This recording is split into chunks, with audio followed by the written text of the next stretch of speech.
A paz do Senhor Jesus Cristo.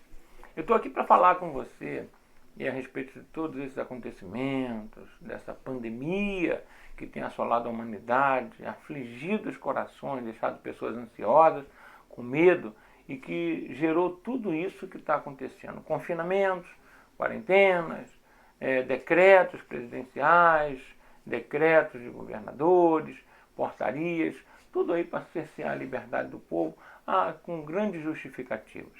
Algumas pessoas falam assim: você tem que ficar em casa porque senão você vai estar trazendo problemas aí para outras pessoas, está colocando outras pessoas em risco. Você está certo. Mas tem pessoas que estão falando assim: você tem que sair porque senão você vai quebrar. Como é que vai conseguir gerar a economia? Aí, e também está certo, porque na realidade as duas coisas são ruins. Não existe uma decisão fácil para essa situação. Quer ver uma coisa? 6% das famílias brasileiras têm poupança, 94% não têm. Esses são dados, estatísticas, e essas 94% daqui a 30 dias não terão mais o que comer. Não terão mais como sustentar suas famílias nem alimentar seus filhos.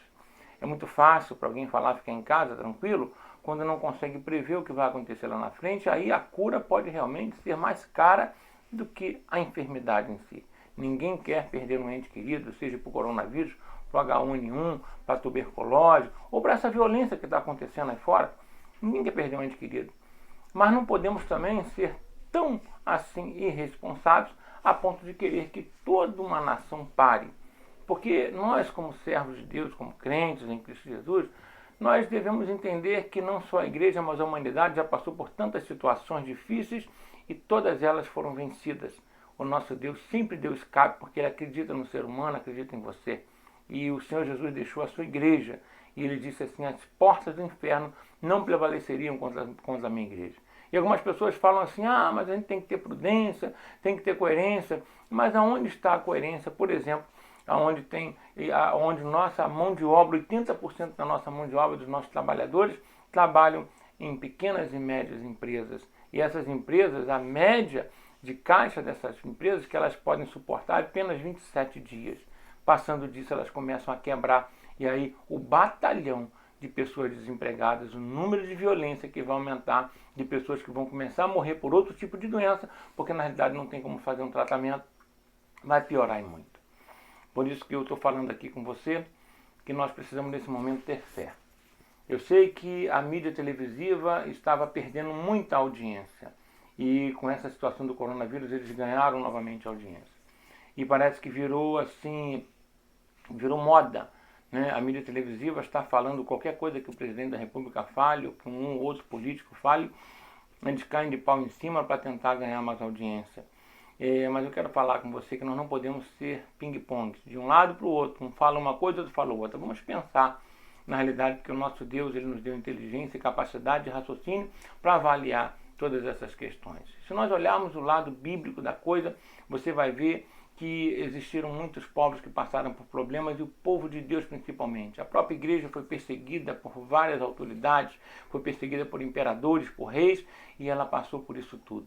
E não bastava apenas sair de casa para morrer, bastava dizer que era cristão, e eram lançados às bestas feras para serem dilacerados. Bastava falar que era cristão ou acharem que eram cristãos e colocavam para serem queimados nos postes, para iluminar os jardins de Roma. Bastavam falarem que eram cristãos e eles eram açoitados, apedrejados até a morte. E ela passou por tudo isso e está aí hoje. E eu louvo a Deus pela vida dos governantes que ainda entenderam isso, que a igreja não pode fechar as portas, tem que continuar aberta para poder ser ainda um ponto de luz onde tiver trevas, esperança para os desesperançados. Para aqueles que estão famintos, ela é o alimento. E aí nós temos que crer naquilo que o Senhor Jesus disse, que as portas do inferno não prevalecerão contra a minha igreja.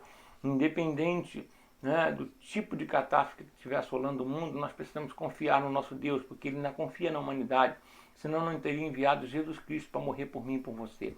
A humanidade não vai acabar assim. Deus deseja ainda salvar milhões e milhões de pessoas, e você é uma delas, e pode, com certeza, estar orando pelas autoridades para Deus dar sabedoria aos presidentes, governadores, prefeitos, e principalmente para estar colocando no coração da nossa mídia televisiva um pouco mais de responsabilidade no sentido de não estar trazendo desespero para as outras pessoas que não têm outro tipo de informação. Como eu estava falando, algumas gripes mataram muito mais do que o corona, né? O Covid-98, como é chamado.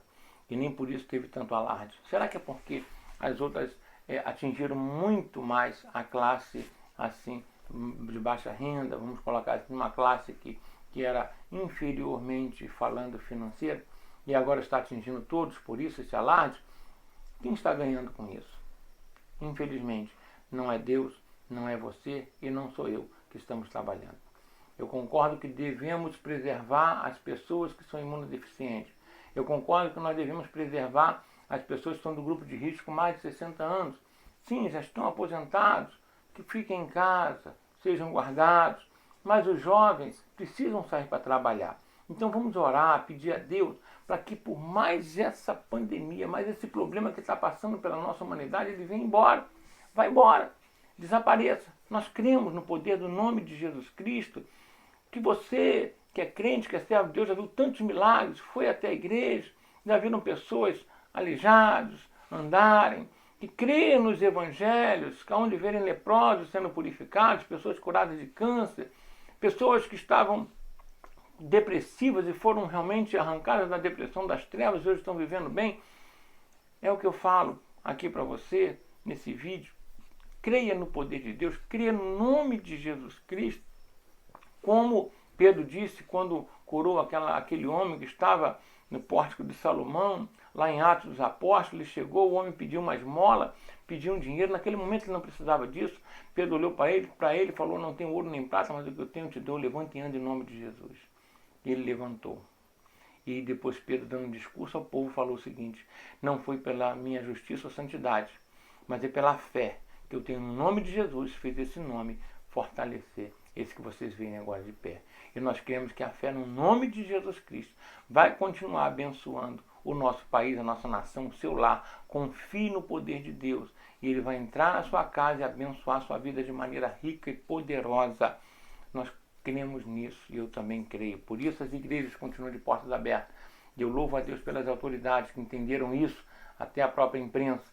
Porque as igrejas nós cancelamos, ou seja, suspendemos alguns cultos, algumas reuniões, mas a igreja continua de porta aberta para receber o desvalido, para receber aquele que está sem esperança, para receber aquele que está faminto da palavra de Deus e até faminto fisicamente de alimento, né, físico. Nós estamos lá para atender você. Que Deus te abençoe de maneira rica e poderosa. E em nome de Jesus Cristo, continue crendo. E eu vou te dar mais uma palavra. O nosso Deus, ele fala lá em Jeremias 29, versículo 7. Ele diz assim, orai pela cidade para onde eu vos mando, porque na sua paz tereis paz. Buscai pela paz dela ao Senhor. Então entenda bem isso. Quando você busca pela prosperidade do seu país, dos seus governantes, do judiciário, da Câmara dos Deputados, do Senado, das Assembleias Legislativas, dos governadores e prefeitos, Deus vai iluminar a mente e o coração deles, para que você, eu e você, possamos ser abençoados. Vamos orar também pelos empresários, por aquelas pessoas que estão procurando emprego. Eu ainda creio que esse país vai ser uma grande bênção, vai ter uma grande prosperidade e você faz parte disso. Então, em nome de Jesus, creia no poder dele e ele vai abençoar você e sua família. Em nome de Jesus.